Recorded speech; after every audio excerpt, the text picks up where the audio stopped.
జిల్లాలో ఆక్రమణకు గురైన 3 ఎకరాల ప్రభుత్వ భూమిని తంగలపల్లి మండలం సారంపల్లి గ్రామానికి చెందిన సుంచుల కుమారస్వామి తిరిగి ప్రభుత్వానికి అప్పగించడం జరిగిందని కలెక్టర్ సందీప్ కుమార్ జా తెలిపారు.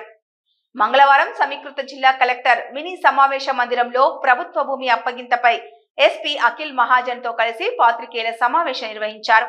ఈ సందర్భంగా జిల్లా కలెక్టర్ సందీప్ కుమార్ జా మాట్లాడుతూ తంగలపల్లి మండలం సారంపల్లి గ్రామానికి చెందిన సంచుల కుమారస్వామి గ్రామ సర్వే నంబర్ 464లో గల 3 ఎకరాల ప్రభుత్వ భూమి కబ్జా చేసుకుని సాగు చేసుకుంటున్నాడని ప్రభుత్వానికి తిరిగి అప్పగించడానికి నిర్ణయించారని కలెక్టర్ తెలిపారు.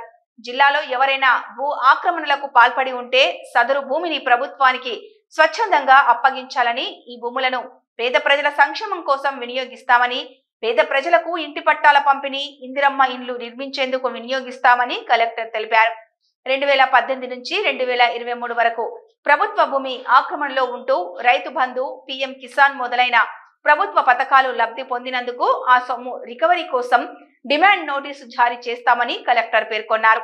జిల్లాలో ఇప్పటిదాకా దాదాపు 250 ఎకరాల ప్రభుత్వ భూమి స్వాధీనం చేసుకున్నామని వెల్లడించారు. ప్రభుత్వ భూముల గుర్తింపు ప్రక్రియ కొనసాగుతోందని స్పష్టం చేశారు. So that is formal